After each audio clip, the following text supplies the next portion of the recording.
Welcome to my new blog. તો આજે હું તમને પાલક પનીરની રેસીપી આપવાની છું, જે બહુ જ સરસ ઘરમાં થાય છે. તો એની માટે મેં અહીંયા આગળ ટમેટું લઈ લીધું છે, આદુ મરચાં લઈ લીધા છે, જીરું લઈ લીધું છે અને આ કાજુ લઈ લીધા છે. અને આની હું કાજુની સફેદ ગ્રેવી બનાવીશ. અને સૌ પ્રથમ હું આમાં હવે જીરું નાખી દઉં છું અને જીરું તતડે પછી એમાં આદુ મરચાં અને આ ટમેટાને નાખી દઈશ. તો તમે જોઈ શકો છો કે આપણા જીરું તતડી ગયું છે. હવે હું આદુ મરચાંને થોડું કરી લઈશ.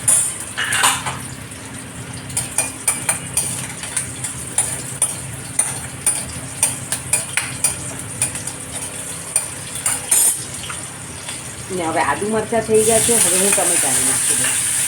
મેં નાનું એવું એક જ ટમેટું લીધું છે.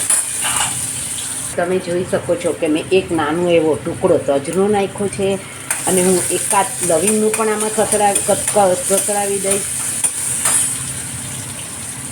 તો આમાં મેં બે લવિંગ પણ નાખી દીધી. જોઈ શકો છો કે મેં આ પાલકને બ્લાન્ચ કરી લીધી છે અને ગરમ પાણીમાં ચપટી એવો બેકિંગ સોડા નાખી અને હવે હું એની ગ્રેવી બનાવી લઈશ. તો તમે જોઈ શકો છો આપણો મસાલો સરસ સતરાઈ ગયો છે.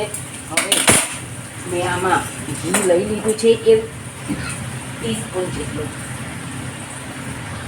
તો મેં ઘી લઈ લીધું છે. આપણું ઘી ગરમ થઈ ગયું છે. હવે આટલો જ 1 ટીસ્પૂન જેટલો હું આમાં મેંદો નાખી દઈશ.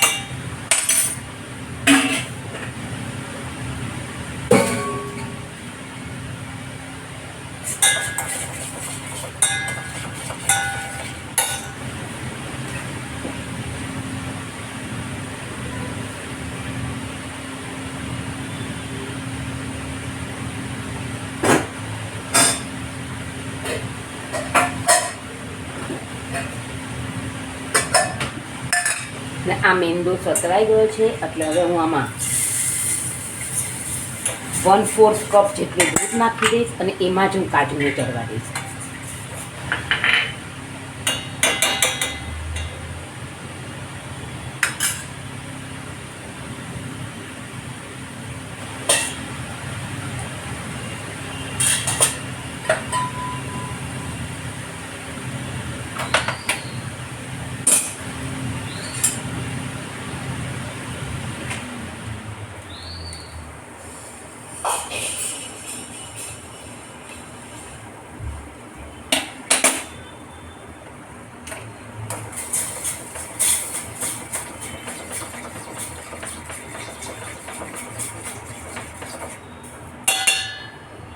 પાલક પનીરનું પનીર પણ તૈયાર થઈ ગયું છે અને હવે મેં આ પાલકની પણ ગ્રેવી થઈ ગઈ છે અને હું આને ઠરવા દઈશ ને પછી આની ને ટમેટાની ગ્રેવી કરી લઈશ.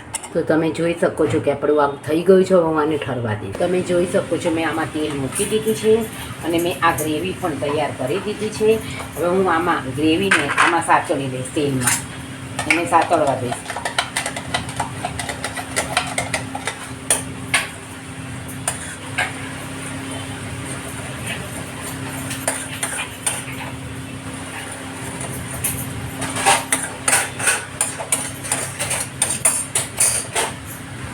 તો આપણી ગ્રેવીનું ઓલું થઈ ગયું છે. હવે હું આમાં મીઠું નાખી દઈશ ને થોડો ગરમ મસાલો. તો તમે જોઈ શકો છો આમાંથી ઘી તેલ છૂટું પડી ગયું છે. હવે હું આમાં આ ગ્રેવી નાખી દઈશ.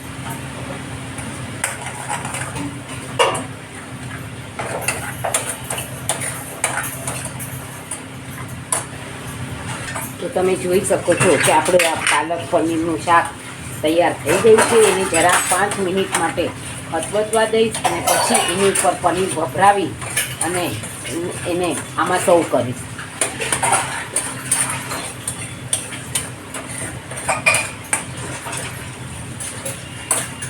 આપણું આ થઈ ગયું છે ગ્રેવીવાળું શાક તૈયાર. તમે આને ઘરે જરૂરથી ટ્રાય કરજો. અને હવે હું એની પર પનીર એને ઓલું પૈસા હોમમેડ પનીર છે. તમે જોઈ શકો છો કે બહુ જ સરસ થયું છે. મેં પનીરની પણ રેસીપી મૂકી છે જેને મેં કુકરમાં બનાવ્યું છે.